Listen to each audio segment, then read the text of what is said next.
Hey folks! The marketplace has initiated launch procedures on the 2021 April sale, and this month's deals are literally out of this world. Save big on rockets, sci-fi space environments, intergalactic tunes, and discover a galaxy of other products 50% off during the sale. Head over to the Unreal Engine marketplace to explore the cargo on sale through Friday. You can render realistic hair and fur faster than ever with Unreal Engine. Comb through our new white paper to learn about the advanced real-time tools that make it all possible, as well as case study examples from MetaHuman creator and Meerkat, the stunning animated short film from Weta Digital. Download Grooming for real-time realism via the Unreal Engine feed. The Unreal Fellowship has helped over 300 industry professionals in film, animation, and VFX learn Unreal Engine and develop a strong command of state-of-the-art virtual production tools. When the program started, they had no Unreal Engine experience, but now the results speak for themselves. Visit our YouTube channel, where we've shared a glimpse of some of the incredible projects from the first 4 cohorts, the next generation of creators in the emerging field of real-time production.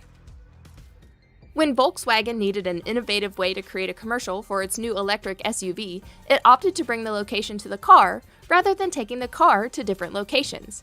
Race over to our latest spotlight to find out how virtual production unlocked faster, greener, more cost-effective automotive solutions for VW, making it the right choice for its new electric SUV. For students of biology, there's nothing quite like hands-on experience, but recently that hasn't always been an option. Discover how the Carolina Biotechnology Simulator is offering a learning solution that's the next best thing to a fully stocked lab. Now on over to our top weekly karma earners. Many thanks to Every Nun, Clockwork Ocean, Crew Dimer, Nacho Monkey 2, Grumble Bunny, Churer, CZ, CG How, Static Void LOL, and Shadow River. First up in our community spotlights is this Lavally piece, The Lost Idol by Simon McDonald. Head over to Simon's ArtStation page to explore their workflow and see how they iterated to bring this volcanic scene to completion. Next up from Destiny Bit, Dice Legacy is a dice-based survival city builder set on a mysterious ring world. Roll and use your dice to gather resources, expand and defend your settlement, survive the winter, and interact with the strange inhabitants of this eerie world. Dice Legacy is coming soon to the Epic Games Store. And last up, a beautiful third-person open-world adventure, Elements. Go in search of 8 elemental stones scattered across a fantastical world to uncover magic and mystery and restore balance to both the elemental world and ours. Wishlist Elements on Steam today. Thanks for watching this week's News and Community Spotlight.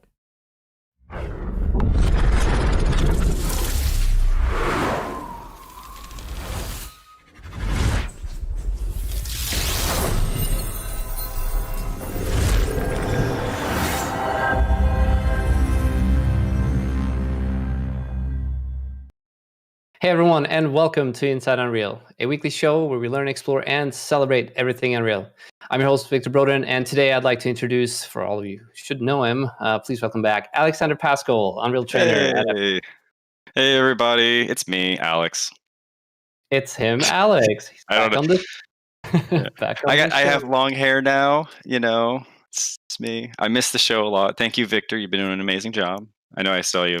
I've been on the show like one other time with you, and that was about it. But yeah, this is for Googly today, right? So let's. I guess, are we hopping into it? Should I switch over to the thing, or what you want to do? Switch over. You got the floor. This is your time to shine. All right, let's do this. Okay, so if you're unfamiliar with this concept, Googly eyes are a idea. If you take a human eye and you took the pupil and I guess everything else of it, everything but the white of it, and you just kind of took the idea of it and said, what if physics didn't make sense and it just went everywhere instead? So what we have here is Googly eye. This is not something I just made up and I'm just showing you. This is from our tutorial series that just recently came out on April 1st. Everybody messaged me and said, this isn't real, is it? You just made this up. No, it is quite real.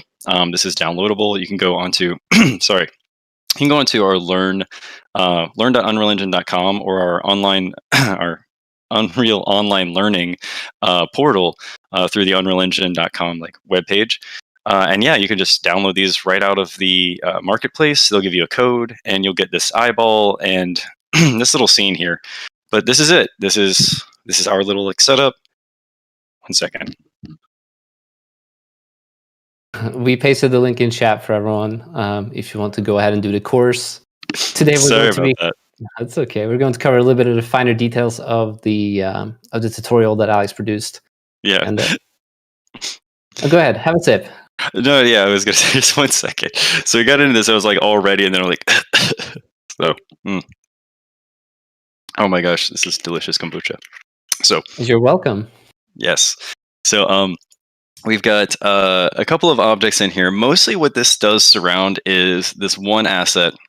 It's a very, very simple skeletal setup. I'll just open up really quickly what it actually is. Over here, you'll get an eyes folder. But really, you can make this at home. I actually remade this 100 different times. I made this in Blender and Maya 3ds Max because it's literally 2 cylinders that I then combine, and I put one simple bone structure in there. And let me show you the bone structure, and I'm also going to show you a cool trick while I do this. So if you go into any skeletal like view here, where we have the skeletal mesh viewer that we're in, you can go to the little character drop down here, and then under bones, you have the option to see the whole hierarchy. Words, can't words today. Whole hierarchy, or only what you have selected in the hierarchy menu. And if you hold holding shift and left clicking them, I now get a quick hot tab there. So if I hold shift and left click selected only and all hierarchy, I can easily flip between the two. And look at all hierarchy. That's all of our bones.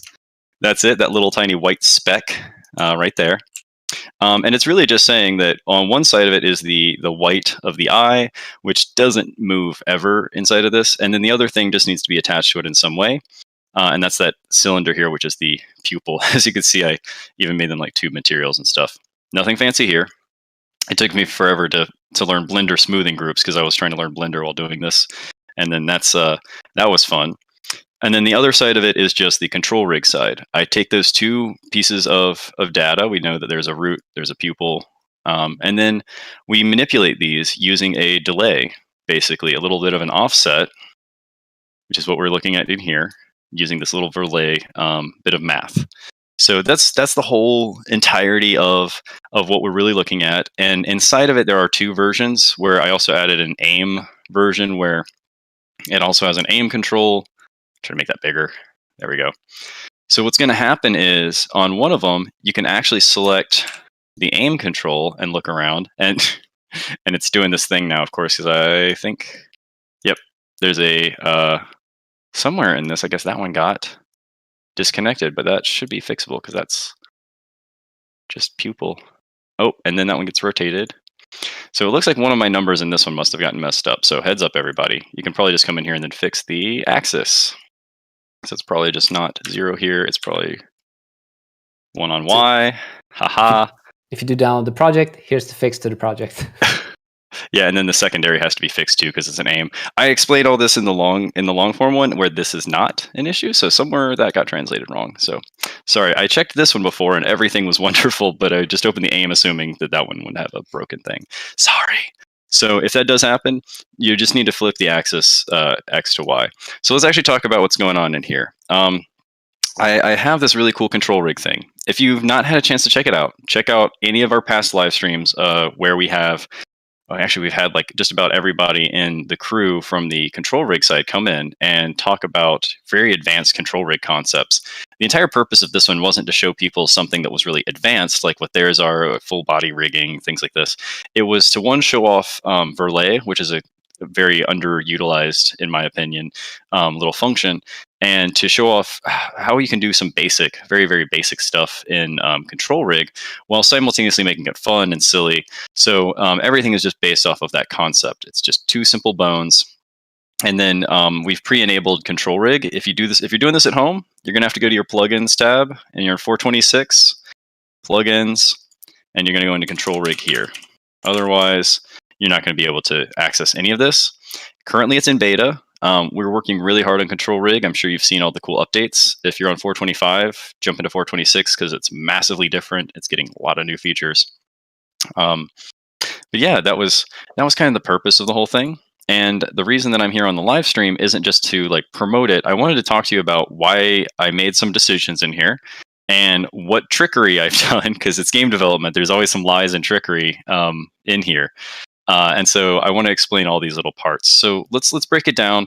When I do the tutorial, I kind of explain very flatly, like, you do this, this is why. This one's straightforward here. If you're looking at this with me and you haven't ever opened up control rig before, let me just kind of explain. What we're looking at in these pre-made assets is it's telling it wherever this eye transform, which is this ring, this little red ring here, that's our control. Wherever that goes, the bone for the origin is going to follow it. And that's like the simplest little FK kind of solver you can do. You can just say, make a very direct 1-for-1. Here's a control, make it match up to whatever the bone says.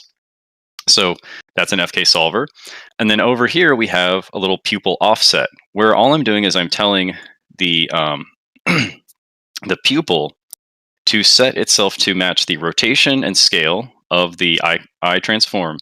But the actual location of it is very, very unique. So this is the only thing that's different, is this is a hard setting, but instead of it setting to exactly where something is, we run it through a quick little function here. Now in 426, we do not yet have the ability to collapse down functions we've built inside of control rig. But we also have this new thing, this My Blueprint tab here, and I wanted to show it off to you as like a future concept.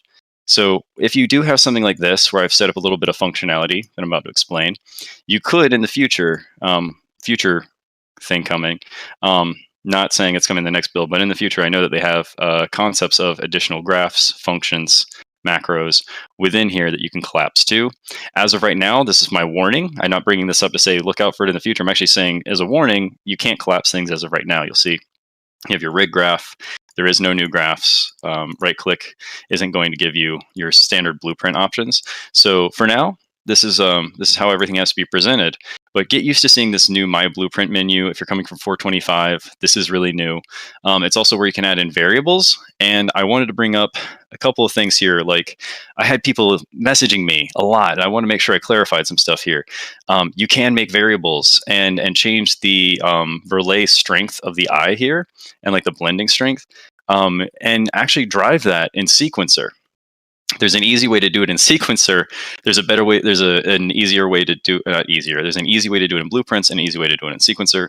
I'll show you some Sequencer tricks and how to access variables through Sequencer here.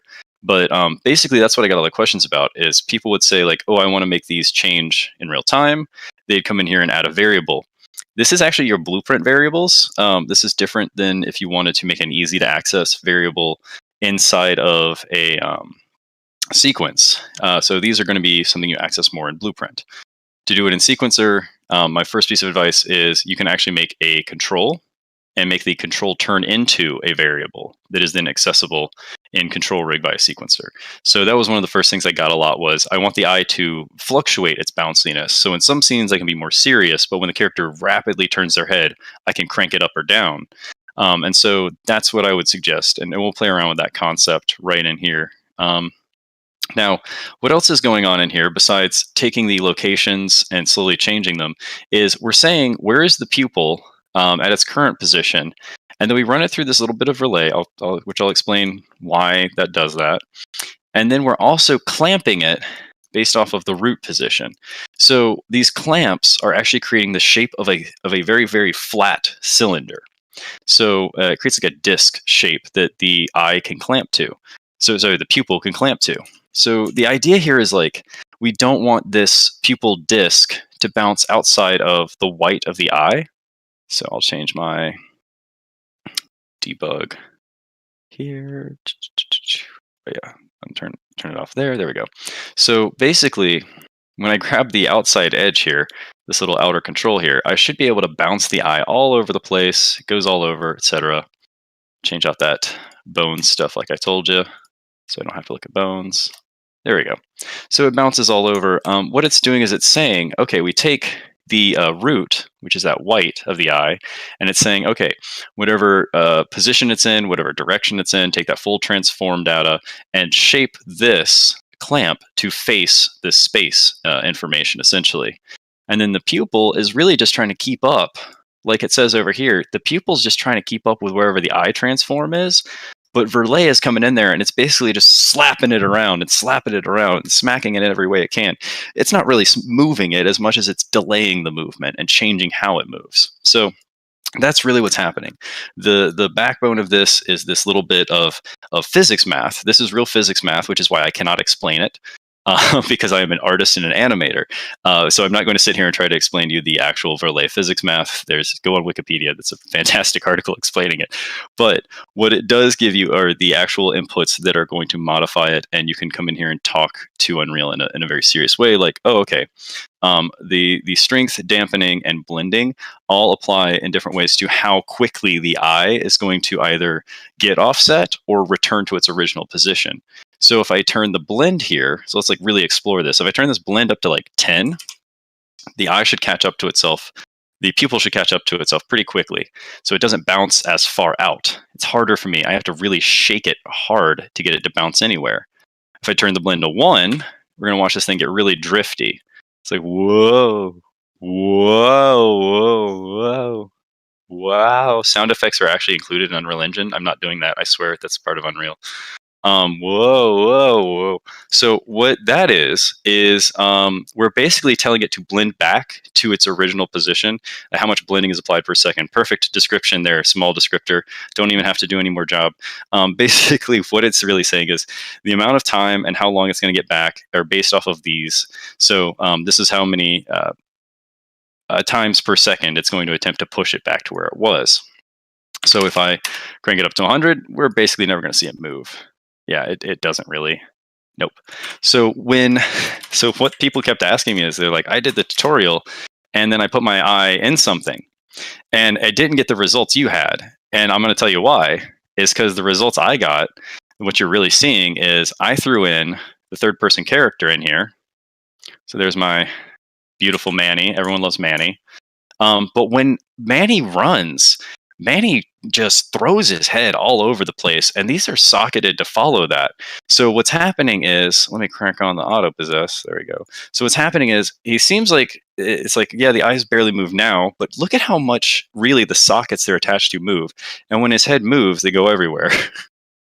So as we crank those up and down, you see this is terrible. I've cranked them down so low that it's just going to like click, click, click, do this really terrible clicking thing. So actually, the more that your character might move in real time, you actually want to crank this up.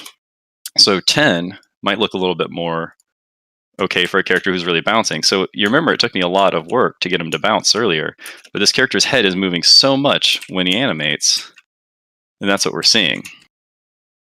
So it's up to you how you want that to feel, but just know that that blend is part of it. Dampening and strength are going to be more like, you're going to see a lot more like waving them into place. Let's crank the dampening up to like 0.5 and look at that compared to a regular bounce here.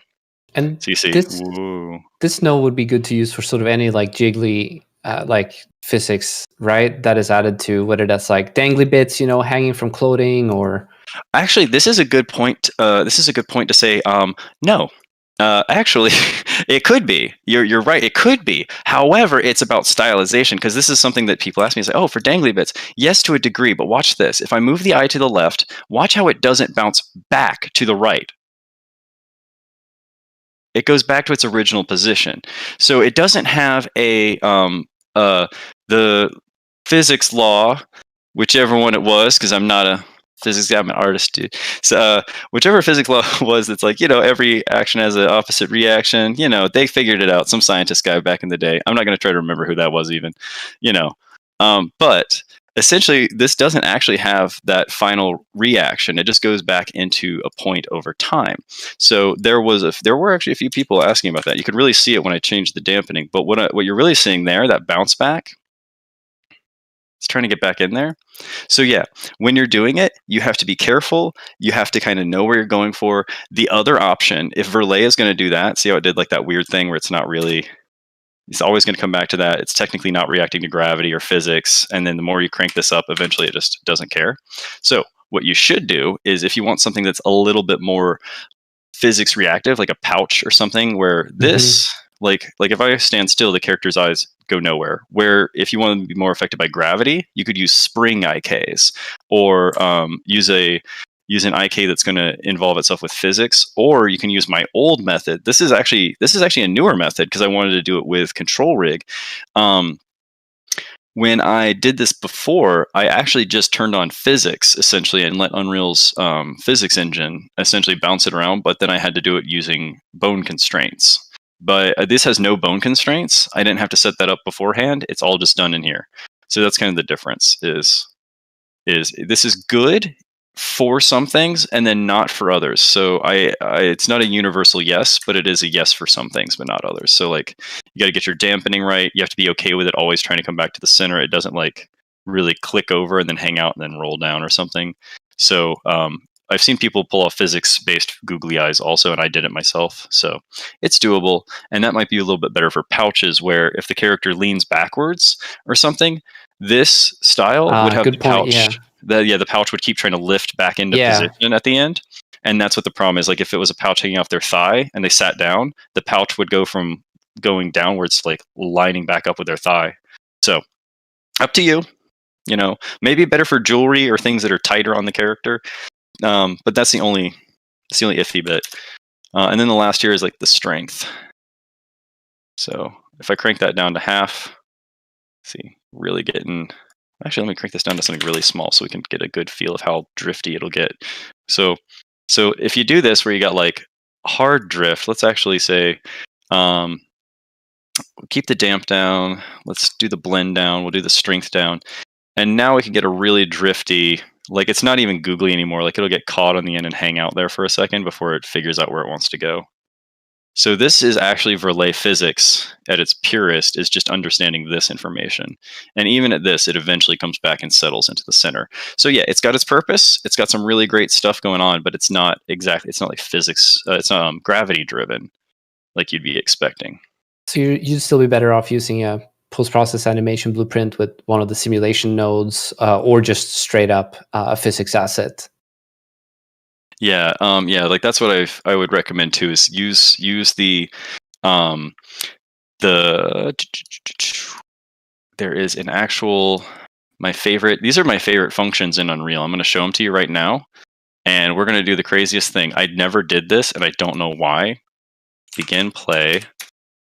All right, everybody, let me introduce you to my two favorite functions when it comes to skeletal meshes that does nothing to do with actual animation.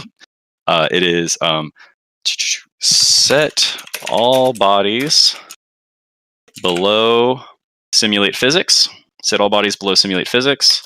Instead of doing set all simulate physics or set simulate physics, do that. And then we're also going to do set all bodies blend. There we go. Set all bodies physics blend weight. Set all bodies below. There we go. Is this a shout out to the Drunk Manny stream? Maybe. the old we've done a few of these actually. So if you're not familiar with what this is essentially Drunk Manny is what we call it. We call it drunk function essentially, is these two combined. And then I can take this bone off here and I can say make literal, just actually get a name value in here, spine _01. Plug that into both, simulate physics blend weight. Let's go with 0.2, see how that looks. So let's see if we can't get Manny. Oh. New simulate spine _01. Wait, if I misspelled something, then that won't work. And also if the physics blend weight isn't right, it won't work. So un momentito. I think he has a physics asset by default, doesn't he? Yeah, he's got physics. Simulate physics blend weight. You know what I always do this. I'm like, you can't just do these two. You got to tell him he can ragdoll. You got to come over here and you got to change the collision type also from character mesh to ragdoll. That was it. I'm a big smarty smart. And there he goes. So Drunk Manny. Oof. You know what? I'm going to move the camera out a bit because he's going to fall. And with the googly eyes. This is awesome. That's what it hit me, is like we could do Manny with the googly eyes after a couple drinks. Hang on, let's bump him out a little bit. 200 target arm length. That should work better. There we go. Whoa.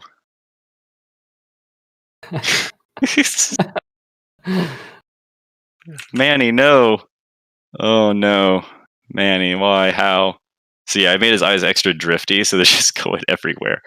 So yes, you can basically layer up physics, but if you're talking about making bags and pouches, this is the way to really truly do it. Is you make them part of a skeleton, and then you use this, and then you can blend in how much physics affects them. Like maybe if I do this, it'll look a little bit. And you can also do it in the animation blueprint as well, right?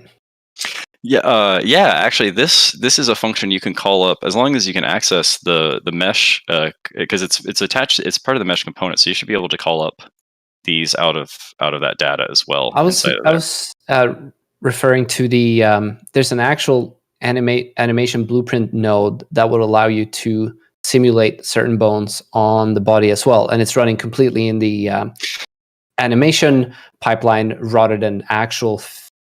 It's still physics. It's still physics, but solver's all on the animation side, right? I know what you're talking about. Yeah. I haven't used that what the node is called. I haven't used that one, but I know what you're talking about. There's so many. I only know this one, so I implore everyone, please go check out the old, very, very old Unreal Engine live streams where we have Lena Halper come on, where she invented a lot of these physics concepts, and she's the one who came on and is like, the official term for this is dangly bits. I invented it. She's like so proud of it. I miss her. She's so great. But yeah. So yeah, that was the majority of things I wanted to talk about today was just around that. Like, I don't know if we've had any questions specifically about do this or try out something and see if it lights on fire or something. But let me try getting back to normal, and we'll see how Manny looks combining up these physics concepts. So yeah, I don't do this in the original tutorial where I'm like, well, what if we crank up the physics on Manny, and what if we yeah, there we go. Yeah, whoa. Oh, I know what I did wrong. I made the blend 10 instead of 5. I just realized it when I was thinking.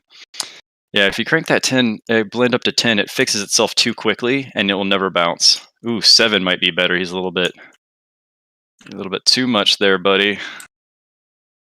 So basically, a lot of the tutorial covers, once we do this, I get questions about, okay, this is the real-time concept versus the like linear concept. So we have different ways of accessing information inside of Control Rig in different places. So there's one thing I definitely want to address that's not addressed in the tutorial videos, which was people started taking this eye here, and when you attach it to a character and then put it into Sequencer, I think I mentioned it very briefly in the tutorial that I have to manually take the eye and kind of like shake it a bit, because the way that it works is it's looking at the position of the transform, that eye transform, that red ring, and then whenever the transform moves in its perception, when the control rig perceives itself as moving this particular component, then that component will then run through the solver, all this stuff, right? So in the third person character, this is very simple. We have, as I explained in the tutorial online, I'm not going to break down everything going on here, but in the tutorial online, I show you, I'm essentially making little helper objects, these little skeleton mesh. Yeah, so we have these like meshes and control rigs, but we also have eye socket items. And what happens is the eye sockets move through space, and then the construction script sees them moving around. Essentially, everything sees it moving around, and the construction script has it mapped. So when they move through space, the blueprint actually updates it, and the control rig sees itself as the control.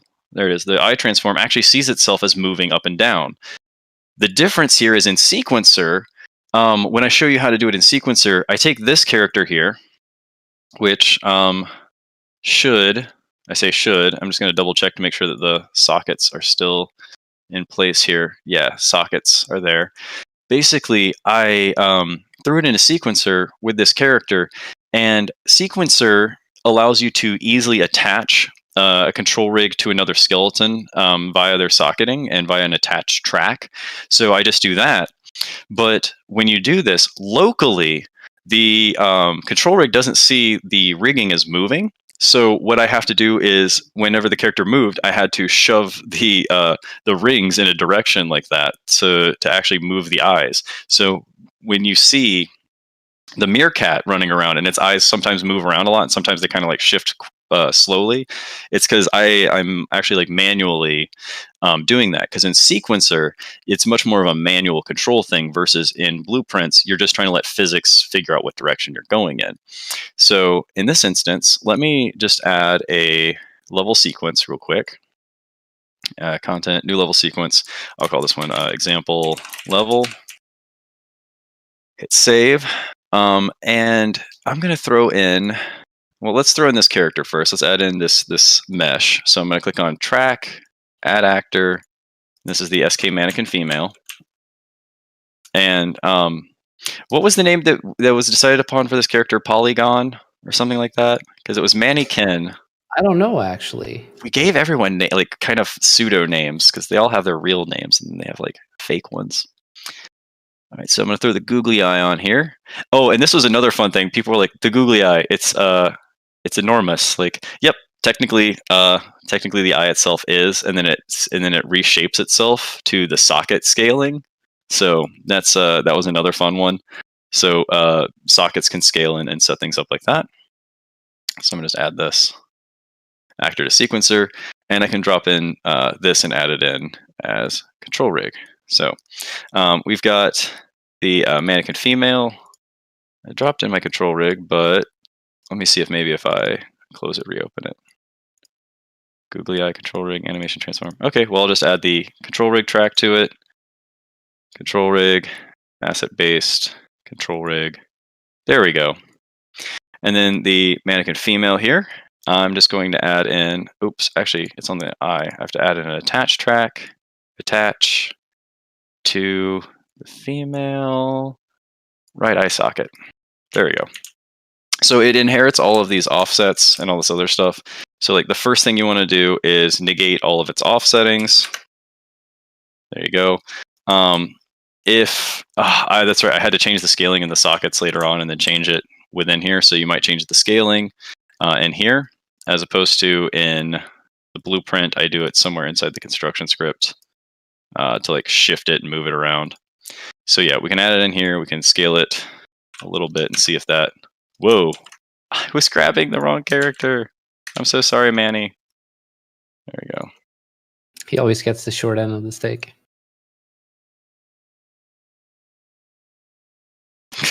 There we go. So it can still be an enormous eyeball. So it'll attach. I have this habit of making my attach tracks longer than they need to be. Cool. So yeah, at that point, you attach any kind of animation to this character, and you'll notice that she can run through the animation, but the eye does not react. So this was an important point I wanted to bring up, is that in the tutorial, I kind of mentioned that you have to actually do something to like jostle it around. So this is what I mean, is you want to come in here and grab the actual control rig ring. And since it doesn't see this is different. It's, even though it looks like it's moving through space, the control rig ring, this just transform ring, doesn't see itself as changing distance from the root of itself. So it's not really transforming. So what you can do is you can grab it and you grab just the eye transform itself. And I can come in here and I can hit S. And then whenever it does anything, like maybe the head moves forward a little bit, and then I can kind of shift it. Ooh, turn off snapping. Snapping bad. I can shift it slightly one way, like that. And now it's going to move. But it's very subtle. But I actually did move the transform ring in order to do that. So that's how I actually managed to do a lot of the metahuman stuff and a lot of other stuff. So actually not the metahuman, but the meerkat. So it depends on how you do this. If you add this in as a separate track and its own Googly eye control rig, and then you attach it like this, you're going to have to do some manual movement. If you make the control rig component part of the blueprint, and then the blueprint character is what's being animated, then it will work. So that's how I did the metahuman thing. Was I actually did it this way, where I had, if you see the videos, we did a whole thing where like, oh, the metahumans come out and they're like, I am a metahuman, and like the eyes are everywhere. The way that I did that one was actually they are blueprints, and they're already in the sequence as blueprints. So I attached the eyes in the same way I did to Manny here. You can actually copy and paste these. You just have to rotate them again because they're rotated. The sockets are different. and I had to make sockets and stuff. But basically, yeah, those will work in the metahumans. And then as long as they're running through a blueprint, they're going to get all the offsetting from the animations, and they do all that number. So it's quite a bit different. So that's where I did hit some interesting trials. And I've noted that we, in the future, like going forward, it seems like we're only doing a blueprint character with a character mesh and a control rig all wrapped up in the blueprint. And then we're using that in sequencer. So that seems to be like the main technique. Big shout out to Jeremiah Grant, by the way, for clarifying a lot of very interesting points. I believe he's been on the show before. Yes, if you are curious about more in-depth live streams in regards to control rig, we've done 2 with Jeremiah in the last couple of months. You can go ahead and find them on the Inside Unreal playlist on our YouTube channel.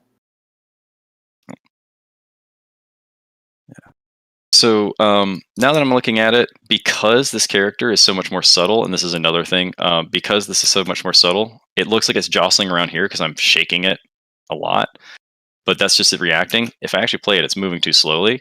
So what you can do is, one, you could stretch things in here, make them a little bit. I'm going to make it unsubtle so we can see exactly how I did it, and then I shrink it down later. Is I do it like this, copy, paste that old frame so it'll bounce. But see, it's like almost too short. So that's when I would come in here and start cranking these numbers down, like the strength, the dampening, the blend. Like I still want the blend maybe at 5, but the strength I can crank this one down to get it to get further away with less effort. Oh, whoops! I didn't mean to do that. I meant to actually play the sequence.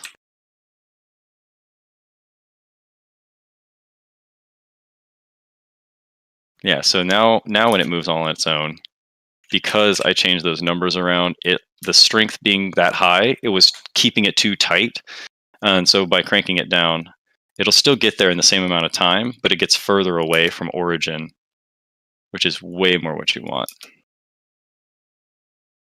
Yeah, and then we could mess with the dampening to make it even lower, so it kind of hangs out and gets lost. So I throw an extra 0 in the dampening, because that's how you do it. You either add or remove a 0, right? All right, and I'm going to bring it back in here. So now it kind of floated around a bit longer.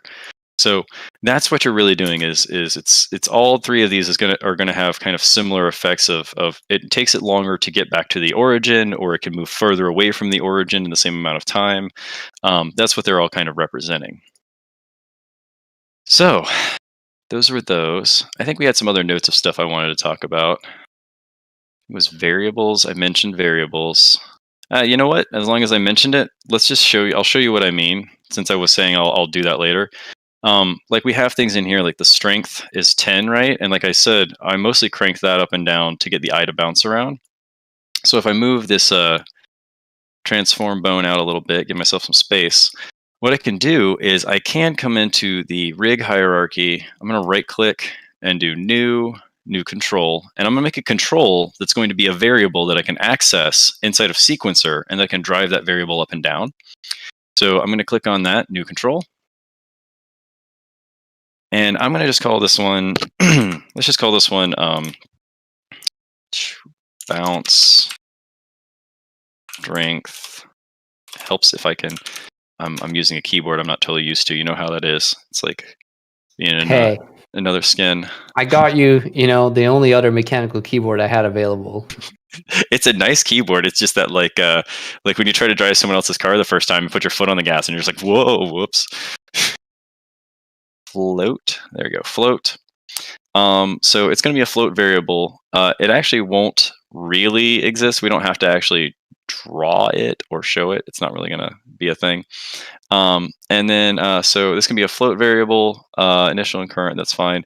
Minimum float 0, maximum float. Let's make the maximum of this float be 300, and that will be its limit. Gizmo enabled, don't need one because it's a variable. It doesn't really need a gizmo.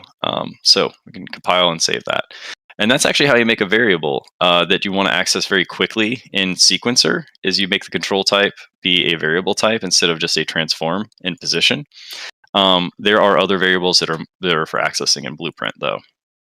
So you'll notice that it did update. Wow. I don't know if that technically works until I exit and come back in, so let's give it a shot, because I've been told that sometimes it will appear, but it's one of those like visual things. You have to kind of like reload it and let it load in. So that might be the case. So we can see that's bouncing.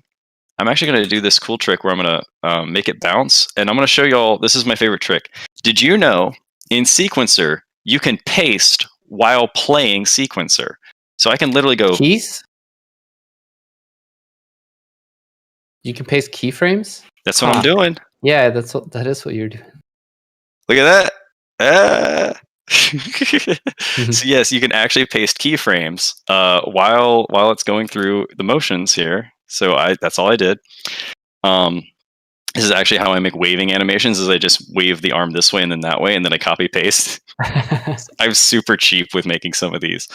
No, I don't make any official animations for Epic. I mostly just learn how to do silly things and then turn them into more technical talks. On the actual bounce strength, you'll see that it has a variable here that's like a value. What we're going to do is we're going to plug bounce strength. We're just going to straight up go in here and say get control, and we're going to plug in that float value into strength. And by default, it's going to be 0. So when we play it, see it's like going really weird right now. So we made the strength 0, so it doesn't ever really return home. And so that's what we're seeing here is bounce strength is 0. And then here I can hit keyframe it, so it'll stay 0 there. So those first few ones will be 0. And then when we get up to this end one here, I'll have it gradually increase to 300 or something where it's really going to snap into place. You see it snap into place there? So over here, it's getting there, it's getting there, it's getting there. Over here, it's 0, so the ball just kind of stays in place while the so the pupil stays in place while the white of the eye moves around it because it has 0 strength. But as it increases over here, you'll see that it's slowly starting to get it back into the center, and then by the time it's here, it's really locked in. So that's how you can. That's like, oh man, it never ceases to be hilarious though. So that's how you can lock in different values and mess with them, or you can access them as variables. So that's a little bit counterintuitive right now, I know, but the team working on it is also aware that it's not exactly the most intuitive.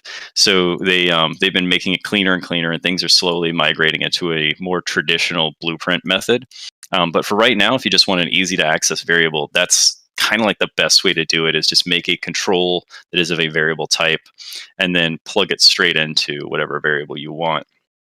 So off the top of my head, those were really the things I needed to discuss about this, and otherwise I really just wanted to get ideas, thoughts, and I think we might have had one other note, I don't know, in there. We were talking about how control rig works as a blueprint component. Right. That's right. I did want to kind of explore that a little bit because as a blueprint component, as a real-time concept, it actually requires quite a bit of setup. This was something that I bring up in the tutorial series. Again, learn.unrealengine.com. If you're logged in, that'll take you right to everything. Otherwise, you go to our Learn stuff and you go to our online learning channels. But what we actually have to do is we have to tell it that the control rig is actually mapped to the Googly eye, because in this, like, look at what this actually is. The Googly eye control rig, quote unquote, is actually the Googly eye skeletal mesh with a control rig track. Same thing here. This is, sorry, his eyes will detach if we're just kind of in preview mode. There we go. So same with kind of what we're looking at here is that the character is actually a series of eye meshes and then control rigs separately. So this is a big important point that is brought up in the previous control rig discussion, where I want to say it was Greg Richardson who did the one about he does the one where you can do like a retargetable. That's correct. Manny running the the pig with like the gun. Yes, that's the one. Okay, so that was great. Okay, so you can tell I'm on my A game today. I've been on vacation a little, so my brain's like all of my best friends and the things that they do, gone. So yeah, he was on, and he did this whole discussion about how he had like Narbash, and also he had Manny, and they were like do this like, jump run thing after they do the pig thing. So you watch it, and there's like a pig ride and a bunch of other stuff. But they jump over something. They're all using the same animation. But what they've done is because control rig is even more of an agnostic concept than it's more of a generalized concept than like when we retarget a skeleton and say that the animations can be shared or the meshes can be shared. Actually, all that control rig cares about is really the names of the things it's looking for. So it's like, oh, I'm looking for a control called eye transform. I'm looking for a bone called root. And if you have the same skeletal setup on multiple characters, you could do a solver, which is awesome. That's kind of built like it will first snap all the transforms to reinitialize themselves, like relocalize their transforms to the offset of where the bones are. So if you have a small character and you're like, I need the wrist IK here, so it'll run through like a sequence, and the first part goes click here, and then it will do the IK solver after that. So so it's pretty cool. That's why when you actually add these in, these are two separate objects because it doesn't even know. Technically, I could try to control the rig up this to something else. As long as it had the same bones somewhere in its structure, control rig would start trying to mess with them. Might not give you the results you want, but technically you can kind of retarget, but it's not retargeting in that manner. So same thing here in sequencer. When you add in, let's say I drop in just another eyeball. Here's just the skeletal mesh with nothing else. It's just the skeletal mesh floating in space. The enormous eye. It always watches. It always sees. But if I go into sequencer and I add in this thing, and instead of calling it Googly Eye, we're going to call it Jeff. So we'll know that it's a unique item here. So Jeff the Eye, I'm going to add actor to sequencer, add Jeff. There's Jeff the Eye. And in here, you see it is just the skeletal mesh. Well, this thing here is just the skeletal mesh too. And then you select it and you say add a track for the control rig asset. Control rig here. It's the same concept because these are two separate things. Unreal really allows you to separate these things. I could try to slap on the Googly Eye control rig on anything else that has a skeleton. It would try to work with it. It doesn't really care what the hierarchy looks like. It just kind of cares more about the names and if they exist within the hierarchy. It can cause you issues if they're not, right. So definitely check out the Greg Richardson live stream for that one. We've linked it in both chats, I believe. And if not, just head over to the Unreal Engine YouTube page and you can find them in the Inside Unreal playlist. Awesome. Yeah, those are the ones to check out. Alex, I want to make sure that I know that you had to cut it a little short today, so I want to make sure that we're not going over time. Thank you. Yeah, I was going to say, I think unless we've got another question in that list, let's do Q&A and stuff. But yeah, I'm a little bit tight on time. Sorry, guys. It's okay. Things happen. We have real lives outside of the unreal lives that we sometimes have to deal with. First question comes from Loresh, who's asking, how do you resize control rig gizmos? For example, I have a blend control from 0 to 1, which is tiny compared to most UE characters. And having it go from 0 to 100, then dividing it in control rig is hacky and also makes it harder to drive these from other code in a uniform way. That's interesting. Okay, so hang on. So the first part of this is about changing the actual transform of the gizmo control here, or correct? Okay, so yeah, everything in here. So here's what's kind of interesting about gizmos. So when you're talking about your control, you have a concept of offset, initial transform, and current transform, which are what are the most real numbers that matter the most. Offset transform being where is it located based off of where you told it to be. Initial transform being kind of an offsetting based off of origin concept. And then current transform being where is it right now. But then you have the gizmo transform values down here. There is not currently a way to say, like select the gizmo and then use the transform tool here and then manipulate it here. So there's not a checkbox for that yet or something. It's like a known feature request actually. So everything here has to be rather manually typed in. and you have to like come in here and say like, oh, rotate it 90 degrees, whatever, scaling. So either you could fix it here if you're having an issue where your gizmo isn't shaped right, or let me show you something. This is my little friend. So if we go in the right click menu, we go over to animation, we have the control rig gizmo library, which is literally the static mesh library that you can use to make your own gizmo shapes. So if your control isn't the right scaling or the right shape, and scaling it is giving you wrong results, which happens, it does. Like if I wanted this to be smaller, but I wanted it to still be thick, that would be a little bit difficult to maintain a thickness to the ring while shrinking it. So I might upload a circle ultra thick or something like that. Some more kombucha. So there's basically the two main ways is manually here, type it in, or if no matter what you do, typing in these doesn't fix it, you can always go into 3ds Max, Maya, Blender, make your own gizmo shape, bring it in to a library, and then use that from there. So animation, control rig gizmo library. And then inside of this, it's just going to say, what is the new gizmo? What's its name? And then what is the static mesh? That's basically what matters the most. And then you can add in like other gizmos. So That's super useful. I didn't actually know about the gizmo library. It's a nice little tip. There are also plenty of default meshes if you enable engine content in the editor. So you might be able to find something in there that suits your purposes. There's so many shapes already.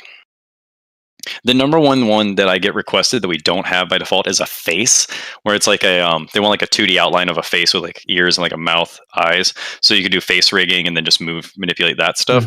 Like that's not in there. So you can make one of those. But every basic geometry, like you were saying, it's all in here. Thank you, Alex. Let's move on. Trampathon was wondering if the Verlet node was custom or if it ships with Unreal by default. Oh, it's part of Control Rig by default in 426 and ahead. It's not something I wrote up myself or anything. Like I said, I'm not a physics person whatsoever, and this is actually a concept that is a ye old like physics concept. It's been around for a long time, which I totally misread it as vertlet the first time, and I thought it was I really thought that it was vertex linear interpolate shrunk down, but it's actually some guy's name is Verlet. But I thought it was vertex linear interpolate like shrunk down. I was like, yeah, perfect. That's exactly what that does, right? Next question comes from you can have a sip while I ask the question. Looked like you were ready. Next question comes from Uris999. They're wondering, and I think you covered this, if you're able to expose control rig variables to sequencer. Oh yeah, that's where I I said right in here you can just make a new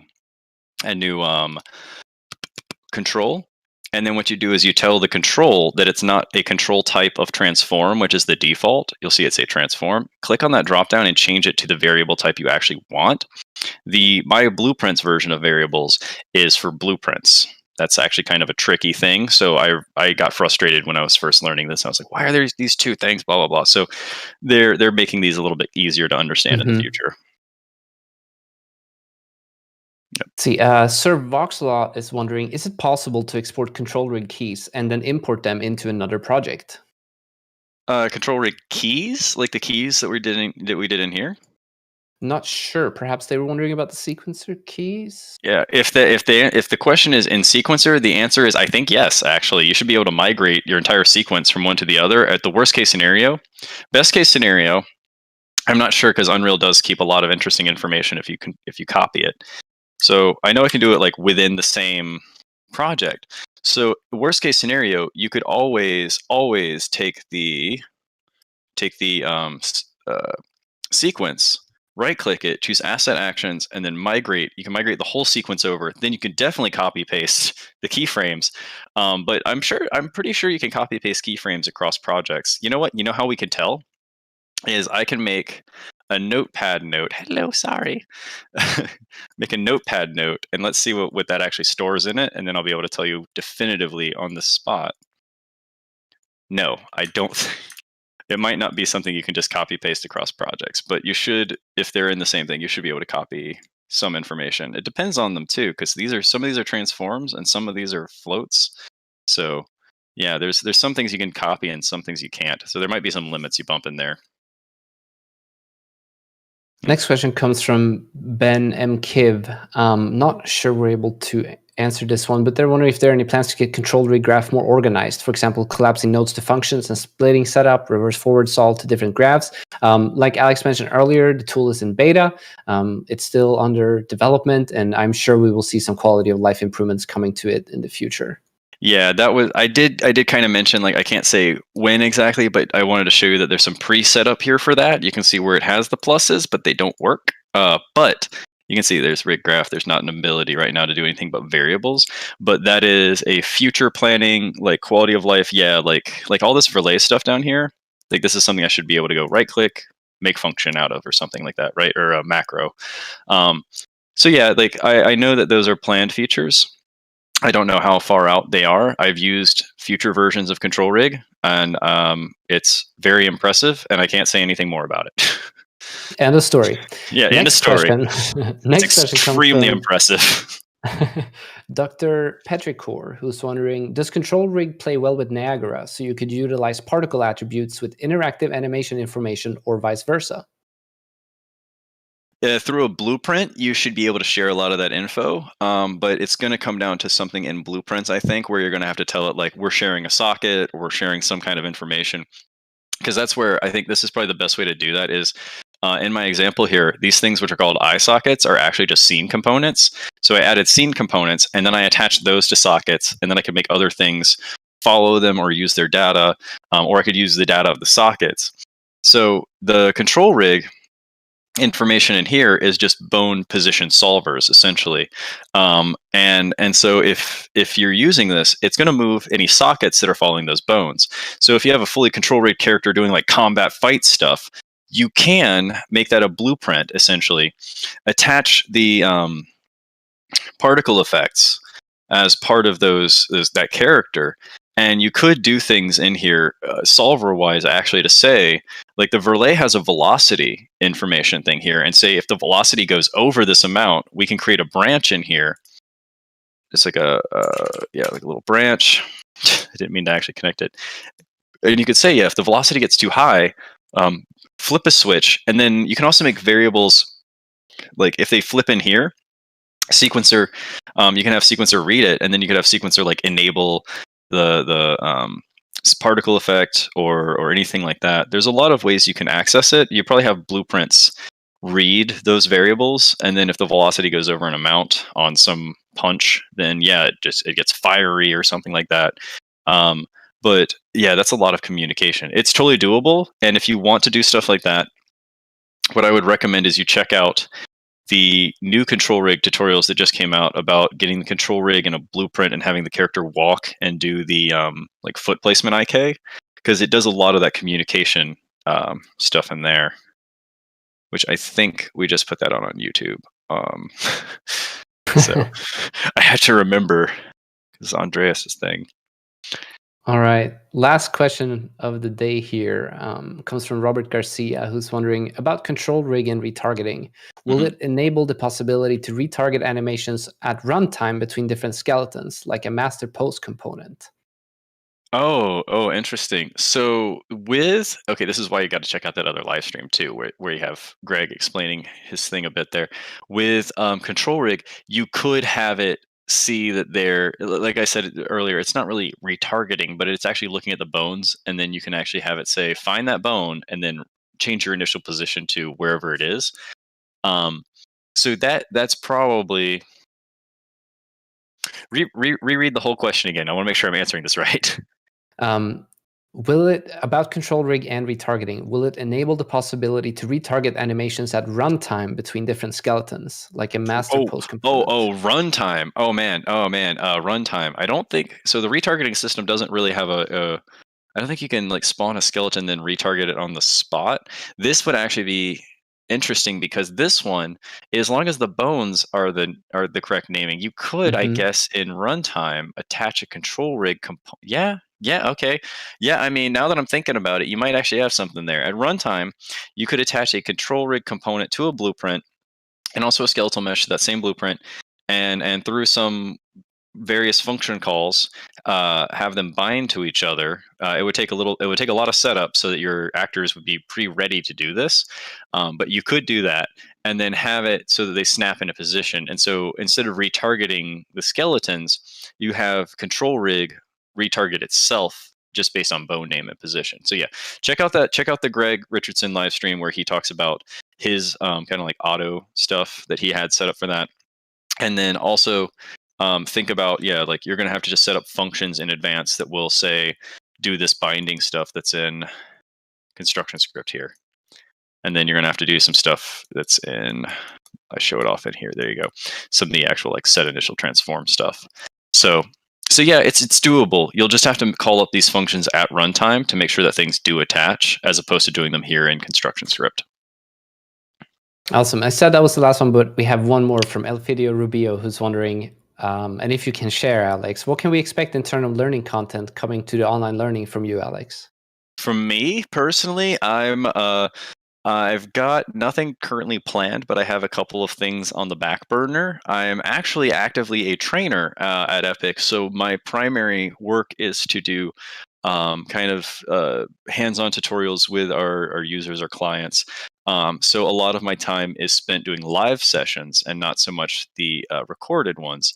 But that's not to say that my wife doesn't actually literally have some say in actually what goes on in that portal, because Kate actually works on that side of things, and she's the one who approached me one day and is like, Alex, somebody on Twitter, I think it was Deepak, someone on Twitter saw my Googly Eye tutorial that I had just made a series of tweets, and then she's like, yeah, we want to make a full tutorial out of it. Are you interested? I'm like, yeah, of course. So that's why this exists. Is literally like a couple people thought there's something I said was funny, and then they're like, make a tutorial out of it. And so I'm thinking that I'll probably do some more things in the future, but my style is definitely to make things as weird and wild as possible. So whatever I make next will probably be on the same level of either this or Chance Ivy's cat gun or one of those other kind of wild ones. I've got a couple of ideas, but it mostly involves future tech that I can't really talk about yet. So awesome. Alex, thank you for coming on the stream today to talk a little bit about us. But Googly Eyes, it's been a pleasure. And you did get to drop a very long sort of back in time reference to the Drunk Manny stream. I remember watching that when I was learning Unreal Engine, and I was utilizing physical profiles, which is what you and Ian Shadden. That was Ian Shadden, right? It was Ian, because Ian and I would just show up on streams, and I would tell him a joke before we open up the stream, and then we're both laughing really hard, and he's like, "Oh, we have to do the thing," and so we did that one where it was the drunken like stuff, just talking about physics. There's another good one like that where Wes Bunn does a character who like falls over and then picks themselves up in a natural way, picks themselves up. So, which is a good effect if you have sort of you get exploded or something and characters fly away, and then there's zombies like coming back up. Yeah. No one likes to see a character that's like all ragdolled and suddenly they just reconstitute themselves straight up. So yeah, he had some like nice, they like push themselves up. And all that, I think he used two different ones depending on if they were on their back or their belly as well. Yeah, he does like a line trace thing. God, whoa! It's weird how much I watched that tutorial so many times. I've like memorized chunks of it. Yeah, he does like a line trace and a line trace. Yeah, those are good times. Ian's actually still local. I should go ping him now that you said something. I'll see how he's doing. Gosh. Possibly sometime in the future when we're able to actually do meetups in Raleigh again, might be able to get some of the old folks together. That'd be fun. Because we used to. If you're not familiar with the meetups and stuff out here, whenever those are available again, we'll make sure that I'm sure whoever will be out here, Victor, whoever will be saying, come out, and I'll make sure to show up to them too, and we'll say hi to everybody. So. On that note, if you are interested in local meetup groups around you, even though none of them hopefully are doing any in-person meetups right now, they do host virtual meetups on Discord and other various video call platforms. You can go check out communities.unrealengine.com and see if there is a local group in your area. If there isn't one, and you and a couple of friends or just you are interested in sort of organizing that, there's a button in the top right that allows you to fill out a form, which get you in touch with us so that we can take a look at spinning up a meetup group in your area.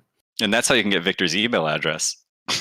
Well, I mean, we are pretty open with community@unrealengine.com. It's also where you can send us questions in regards to that if you have any before you want to fill out the form. But the form is a good way to sort of get in touch with us and we know what it's about. Yeah. But yeah, you were asking me earlier this week, I think, like, hey, do we have a good email? And it's community@unrealengine.com. Community. Community@unrealengine.com is for your general needs. Because someone had just asked me, like, hey, can I talk about setting something up? And I was like, Victor, my man, my dude, guy. Awesome. Thanks everyone out there for hanging with us today. I'm gonna do ahead and drop a couple of links and names in chat. Make sure that you visit unrealengine.com if you're interested in getting started with game development with Unreal Engine. You can just download the Epic Games launcher, and you got the latest version of Unreal, including the marketplace, available right there. There are, I don't even know if I want to say thousands, but there's definitely many hundreds of free assets available in the marketplace that you can use to sort of kickstart your development.